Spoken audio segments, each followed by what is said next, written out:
Hello everybody, Dokkan here. Welcome back to another video on Dragon Ball Z Dokkan Battle. Well, related to Dragon Ball Z Dokkan Battle. Usually, I don't like doing tier lists. And this one I'm actually gonna try to post. I have done tier lists, but I haven't done any uploads for tier lists. You know me, I'm not about that life for getting a lot of criticism in the game, where people cannot have a rational discussion of how the units perform and stuff like that, but we will see how this goes. So I saw a comment, or I saw a lot of bashing, I guess, in regards to Toppo's design and how Toppo operates in game. And I haven't utilized Toppo a lot, but I've seen gameplay from Truth and other content creators, and he looks to be really good. I am sorry to tell you. A lot of people are making comparisons that the Gammas are better than Toppo, and I don't know if that could be even possible, but I still haven't tested out the Gammas either. Haven't seen footage of the Gammas either, so I can't completely state that that is a true or false statement. However, I've seen a lot of gameplay from TUR DOKKANFEST TOPPO. We're gonna see what is up here, but we're gonna do my own tier list, man. I really hate doing these because I may not be ready for the constructive criticism or the bashing or the insults on Twitter, but we're here, we're gonna do it, we're gonna make it happen. So shout outs to you guys. If you guys do agree or disagree, just keep it civil. This is not a war, it's not a bash. You just let me know if whatever placement I do with some of these units is good or bad. That's it, and I will have a friendly conversation with you. So down below I did mark another option. We have an honorable mention here. Now the reason why I'm putting an honorable mention in here is because this guy is not really a Dokkanfest, but he is one of, I would actually put this guy like close to like top 3 best TURs in the game right now. Is this guy Vegito. Vegito for me still feels at least and ways above one of the best TURs in the game. I'm not gonna place him in a top spot because he is not considered a Dokkanfest TUR. We're gonna be rating this as Dokkanfest TURs just for the sake of keeping it at a Dokkanfest level. This guy can Dokkan Awaken, but he is not technically a Dokkanfest exclusive, right? So Vegito, everybody was so impressed when Vegito came out.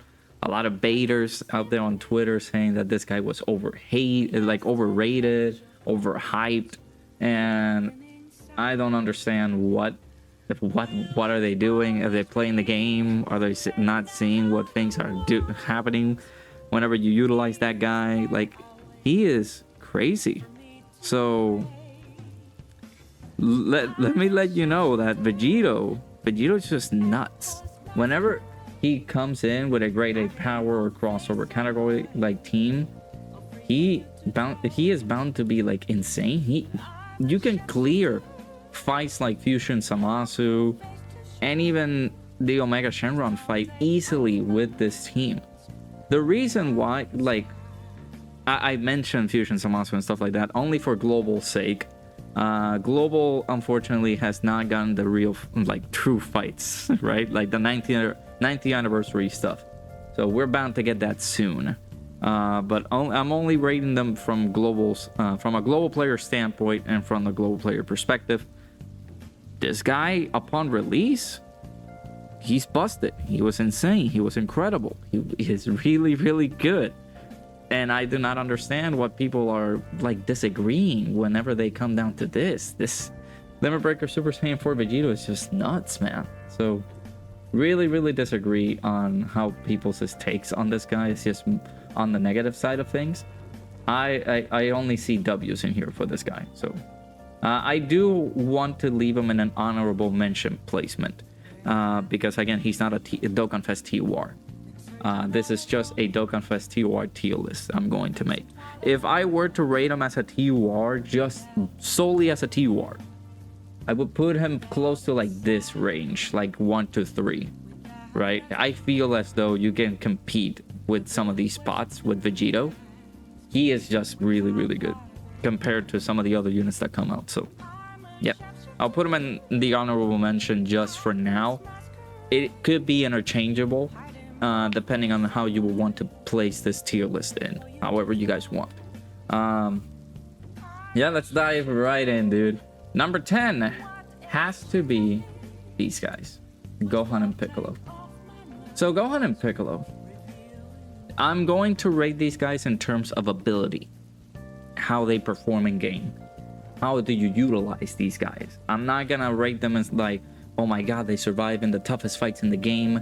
They are incredible. Ooh, Gohan does so much damage after transformation. No, I want to rate and gauge these guys in usability. That is the whole purpose of this game. Doing tier lists at this rate and time feels so... It has no purpose, because the game is gonna continue evolving, and it's going to toss out more DOKKANFEST TURs the more the game's lifespan continues, right?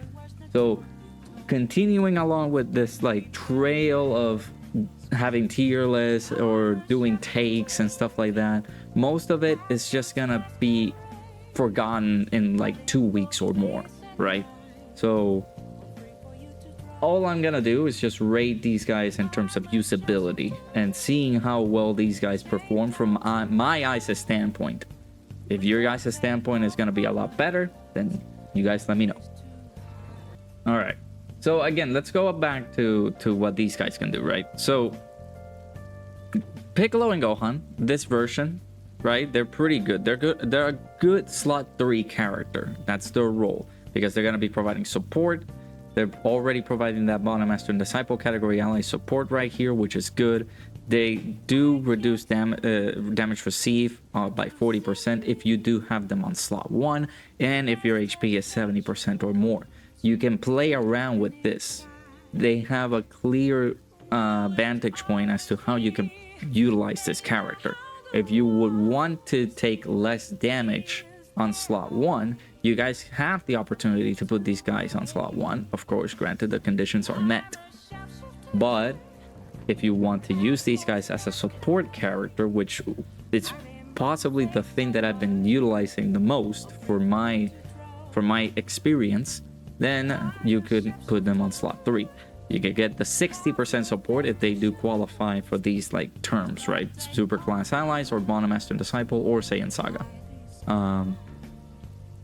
And they're gonna be very good. The revive is gonna be helpful because you get 70% HP back. Of course, you do need to, I think it's the character or an ally. Okay, so it's the character or an ally getting KO'd, and your HP needs to be 70% or less at the start of the character's attacking turn or on turn 7. Which on Saiyan Saga, which is not the strongest team, I don't see how much are you going to utilize this character, right? So for me, this unit released at the beginning of the month, and we are just now getting Super Saiyan 3 Goku and Hirudegarn. I haven't used Gohan a lot to say that he is like one of the greatest units ever, right? So once we get into this Gohan right here, Gohan will do a lot of damage for 1 turn. That guy is going to be your ace in the hole, basically. This guy will throw out that big massive attack stat. It is just going to be for 1 turn. Then afterwards, he will still do pretty high damage, but not as high as it was with the 300% attack and defensive buff. He's still providing support, but it's just Ki +1, I mean Ki +2, and then he's able to dodge attacks guaranteed for 1 turn if you do have the Goku on a team, and then that guaranteed chance will go down to 50% chance to dodge. So he will still be a slight heavy hitter with some dodge capabilities in there. Will this be helpful on the type of fights that we've been having on global?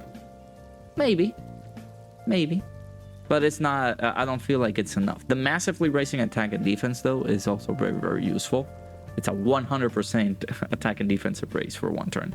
So if he does multiple additionals, he's going to be pretty good. However, he does not have any built-in additionals on his passive. So it would have helped out a lot if he would have gotten that after revive, but unfortunately he does not. So my placement for him is going to be number 10. I feel as though this is, again, on my eyes, the correct placement for him in terms of how you use this character, how you rate him, and how you use him.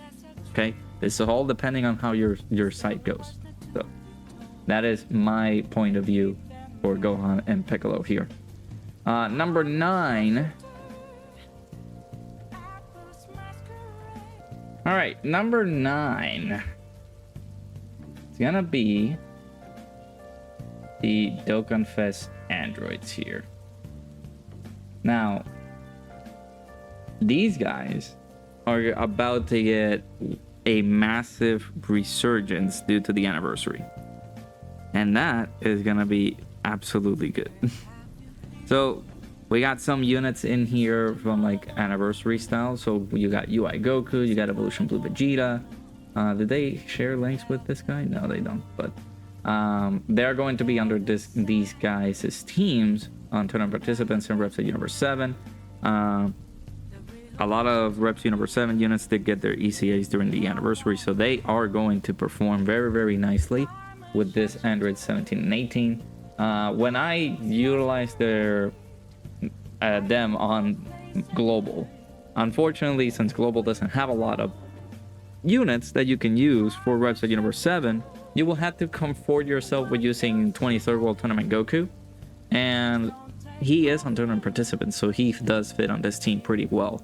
But this team in particular will be lovely if they got UI Goku, Evolution Blue Vegeta, STR UI Goku, Blue Kaioken Goku, the Blue Kaioken Goku and Evolution Blue Vegeta unit. They buff up that team a lot during the anniversary, so utilizing these guys will be something really, really good. So putting them over here, number 9 would be my top, my like primordial spot for them. Like I said, in usability purposes, I haven't. Have I done a run on them against Samasu? I don't think I have, because I think when they released it was way back. Let me see. I think I just did the showcase and stuff like that. Yeah, that was it. I just did the showcase for them, and then the anniversary came in and I couldn't do anything else. So for them, I really would like to revisit them once they get their team's resurgence over on Global. So that's gonna be very, very nice to have. So yeah, I still like them as a character. They're gonna be very, very good. So I will happily place them over here in the number 9 spot. Maybe my opinion can go up for them once they get their teams in a very good spot. So next up, it is going to be where is he? That's not it. No, where is he at? There we go. Goku Black. He is the number 8 spot right here. So Goku Black, after using him, he can be a little bit frustrating, right? So 55%. I'm gauging just the 55% aspect of things. This unit in particular is gonna need dupes. I feel like he will benefit a lot because of that.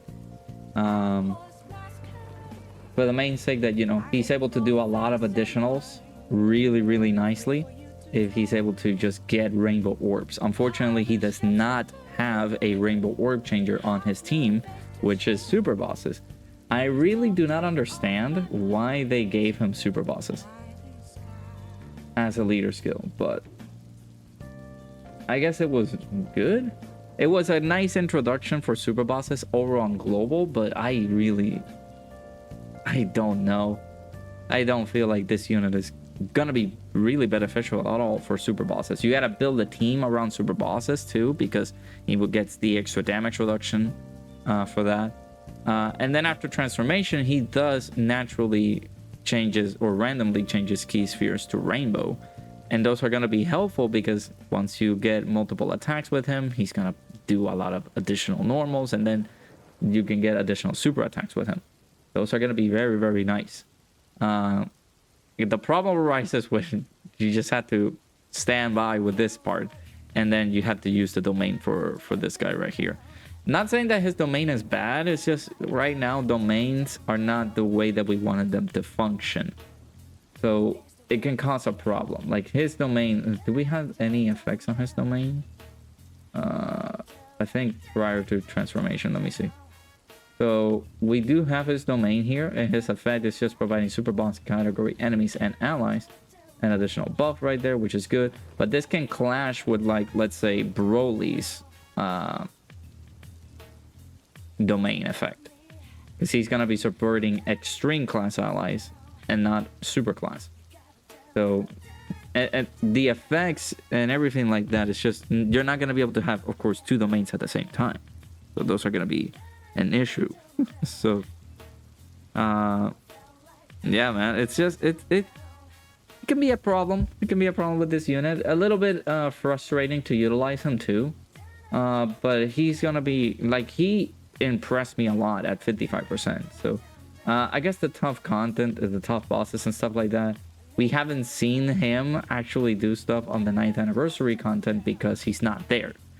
We do have them on the private server, which is good, but I'm not utilizing the private server for me to gauge any opinions on this, right? So utilizing him on global's content, he looks good, but we have to wait until we get to the JP side of things, or the JP content, or on global, or wait for him to release on JP in order for us to properly see how well this unit performs here. So yeah, that is my rating for the boy. He's gonna be at number 7. I mean, number 8, sorry. Number 7 is gonna be Gamma 1. Now, I had a lot of thoughts with this. I really wanted to put him on the honorable mention side of things, because this is the same effect as the 17 and 18. 17 and 18 will get a humongous buff on their team because of the many units that got their ECAs that support these guys' team. So, I mean, I'm not going to rate them in a honorable mention standpoint, but bringing this guy back to from the dead, basically, I would actually just place this guy in an honorable mention fashion, because this character is going to get a big resurgence once we get the LR Gammas, right? So this guy is still very, very good to this day. It's just that, you know, the bosses are going to do a lot more damage, and it's going to be like too tight in order for them to actually perform the greatest, right? So the damage reduction is going to be very, very nice. This is upon getting hit. They get attack and defense. Their guard is for 4 turns, and then, you know, after him getting hit a lot, damage reduction is going to help out a lot. And then he has the 70% chance to evading and countering an unarmed super attack, which is, again, very useful. He's supporting, providing that defense right there. This character in particular, he's still going to be very, very good. Of course, we gotta depend on not taking a lot of damage for him, because, you know, I'm now gonna start considering units on JP, right? Like Broly, the Gammas, and stuff like that. And then the fights as well. The fights are the things that we gotta keep an eye out for, because most of these units wouldn't survive some of these, like, tougher content events. So something to be really focused on, you know? So Gamma 1 will still be very, very solid.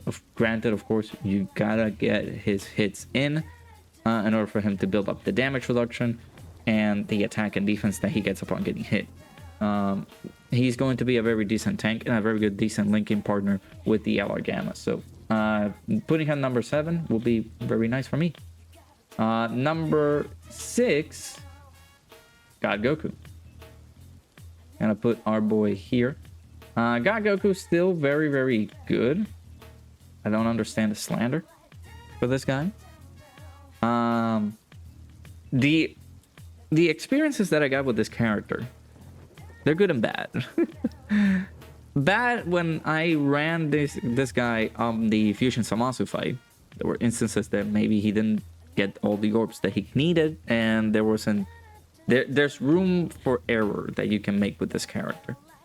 He's gonna be very squishy now with the fights that are coming in. They're just gonna hit so incredibly hard that you don't have like any survivability until you get like the premium units in the game. But as this character ages, he is still very, very good to this day.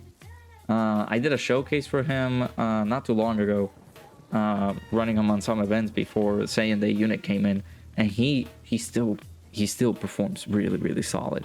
He guards all attacks with collecting 6 or more key spheres. He gets the chances of dodging, collecting 3 or more key spheres, which is good.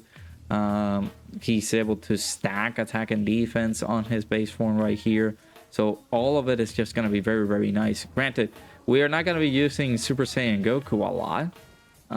But this is a good damage dealing character once you get a lot of decent stacks on God Goku. So I feel for me, I guess it could be a tie between these two. You can switch them up 6 or 7 or 7 or 6 here. I would rate God Goku's at number 6 here, because I feel once we get the Gammas, I can possibly interchange them here and there, but they look very solid. I feel both of them are going to be looking very good. God Goku in particular, I feel like he's still very solid. So again, engaging these units in terms of usability, not to disperse any agendas out there. So number 5 is gonna be Frieza.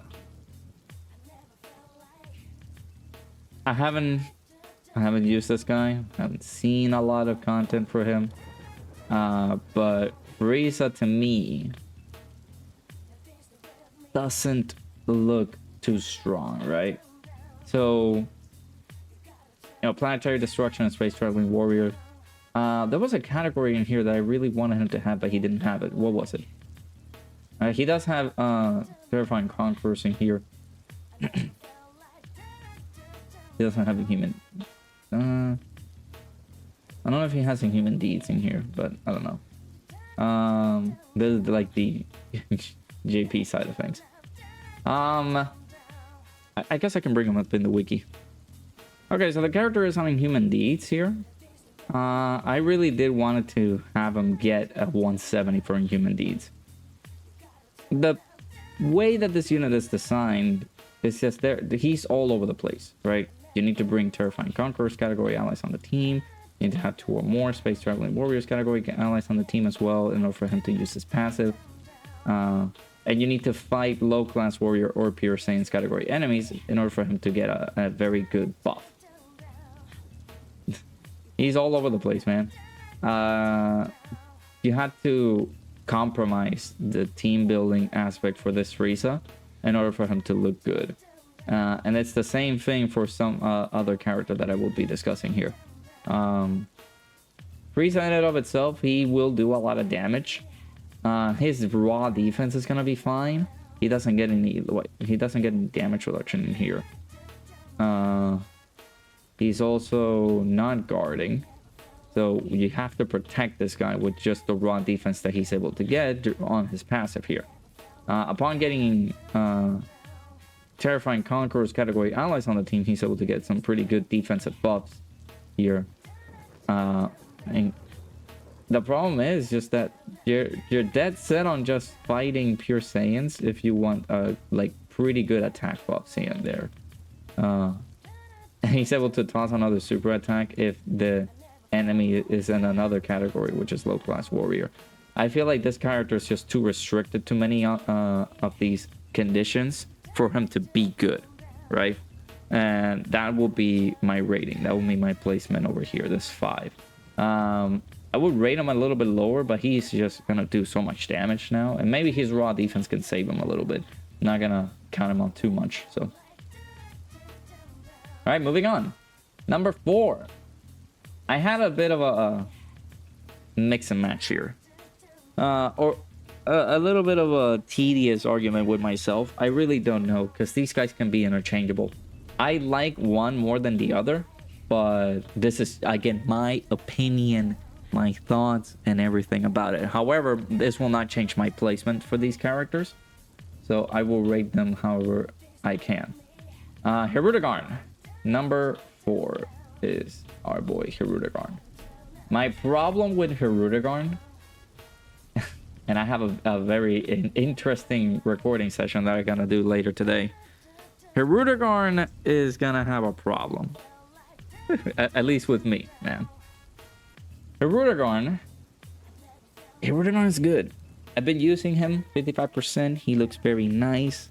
However, this feels like a big fat lie to me. He has a 70% chance to dodge, and he gets a lot of like good boosts, right? He gets extra defense upon dodging.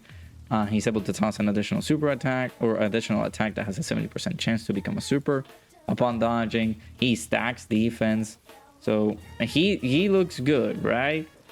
But sometimes this doesn't go into effect. This 70% chance to dodge, and when it doesn't happen, I'm left out here like I'm going butt naked in the winter without any protection. So but this character, I'm just like iffy. He's really trying his best to be a really good performing character, but I don't feel like he's gonna be that strong. However, if you go over to here, he's gonna be looking nice. Once he dodges 3 times, he gets a guaranteed turn of full dodge. He's gonna do a lot of damage here as well, and after evading enemies' attacks, he got some built-in additionals, which is good. A 70% chance to dodge, constant clutch again, and he does get an additional buff on chances of dodging here with each attack evaded. So he looks good. The problem that I have with this unit as well is the teams. He's on movie bosses, resurrected warriors, legendary existence, and transformation boost. This sucks because movie bosses is really bad.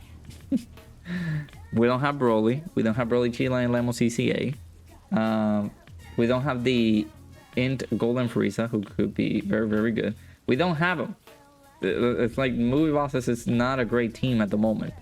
So I am struggling with Hirudegarn and having a good placement for him. I was going to put him at number 3, but nah. I feel like number 4 will be a good sweet spot for him. Again, upon utilizing him, it feels like the 70% chance of dodging for me, it feels bugged. I gave him 12 dodge on my Hirudegarn, and he has the 70% chance to dodge, plus the 12% on the hidden potential trait is an 82% chance to dodge, and that doesn't work. Very, very bad. All right, number 3 is gonna be Dragon Fist, Super Saiyan 3 Goku. I haven't used him. I only used him as a 55% friend unit. He looks decent. Would he be better than Super ECA, Super Saiyan 3 Goku? No, but you don't necessarily need this unit, right? So upon doing a my showcase for him, he is able to do like a pretty good amount of damage. The dodges is also very nice to have on his kit. He doesn't have guard nor damage reduction here or there, but he's able to do like he has 20% chance to dodge as the second or third attack on a turn. So you will put him on slot 2 or 3. This is the slot 2 character that movie heroes needs, right? I wouldn't put him on slot 1, but in any case, you will want to have a little bit more extra dodge chance, but he doesn't get that on slot 1. He needs to have that on slot 2. So putting him on slot 2 is going to be very efficient for him. And then we go, of course, we got the standby. It's sad that it's only a one-time use. This is basically like a lifesaver. If you're on the final stage of a fight and you see that there are a lot of attacks and you're close to the end, you want to win, putting him on the standby so he can save you with seeing where he's gonna super, then that will be the time to use this. He's supporting as well on his standby. Like, he is gonna be looking very, very good. I wish I can pull him though. I'm not gonna try my luck anymore because I've been summoning a little bit off camera, but if he doesn't show up, he's not gonna show up. So I'm gonna skip this man, unfortunately. But he looks very, very solid for me. I feel like he's very nice. So let's see, number 2 and number 1. I forgot to mention somebody else. I don't know if this will be like a very like an honorable mention character or something like that, but I feel as though that this character does deserve some props to be put in like the top 10 list of TURs that I have for me. So I'm gonna put Android 21 over here. Android 21 is still very, very good for me. Before you go down in the comment section, please.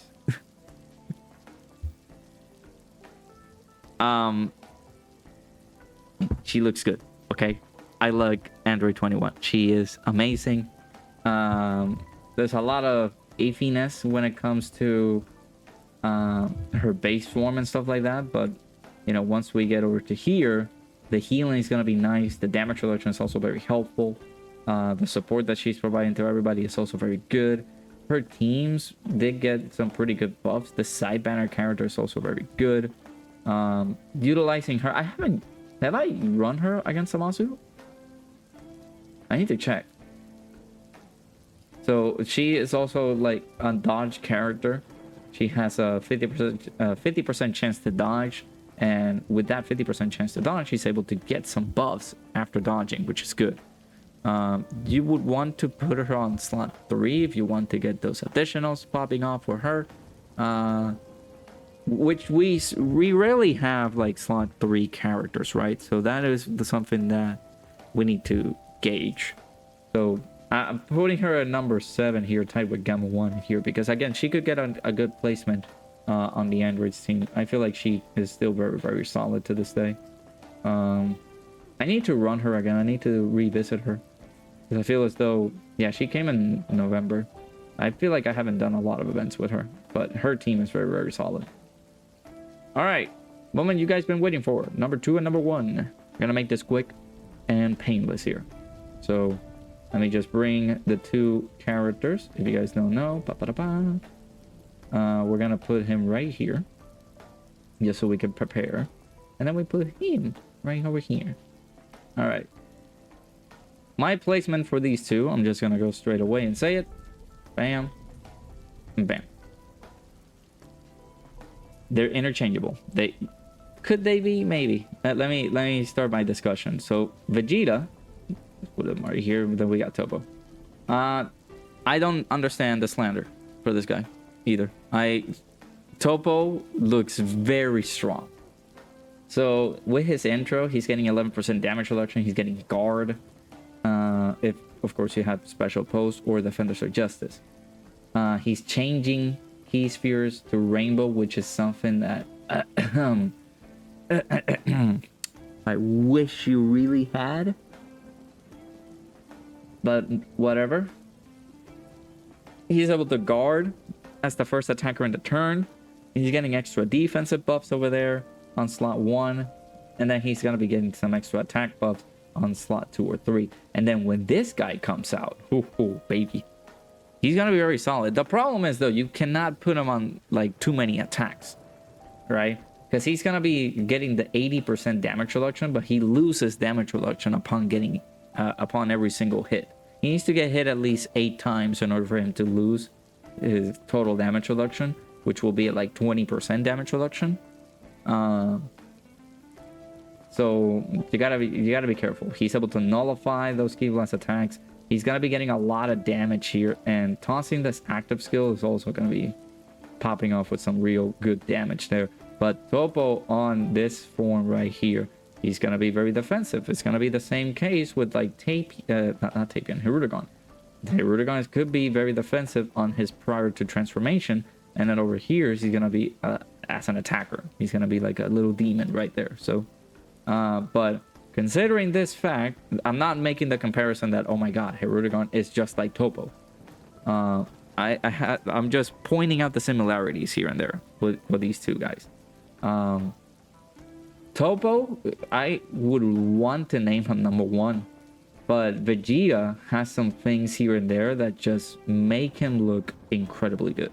The defense boost that he's able to get upon receiving an attack is very useful. He's getting extra defense upon getting hit. He has damage reduction per pseudo intro animation ability for 3 turns, and he's able to guard all attacks. He's stacking attack and defense, like, and then you go over here, he's gonna be a lot more of a damaging character. He's still guarding, he's getting the damage reduction, he's gonna be very good defensively, he's gonna get some defensive buffs upon getting hit, he's getting 50% raise in defense, actually no, 50% raise in attack, and just the normal raise on defense there. But he's looking very good for me. I feel like this guy is just still number one. Toppo, I don't get the argument why people are just, maybe, what is it, they're comparing him to the Gammas, it seems like. Let me pop the Gammas real quick, because I don't know what these guys can do us so much. These guys can be run with Toppo's team. So they are providing support to Defenders of Justice. Let me see, they're changing orbs, they get crit, they are getting damage reduction. Starting from the turn, this character performs the 3rd attack in battle. And then we got the standby right here. They're providing a lot of support and stuff like that. I feel as though I wouldn't compare these guys together. It seems unfair for me to compare Gamma 1 and Gamma 2 to Toppo. Like, I don't think... No, do I?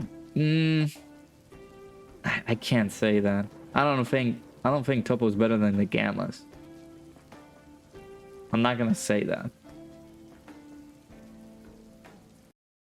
But oh, the audio cut off. There we go. Dude, no. What's going on with the audio? Maybe the video is going too long, but let's just cut to the chase here.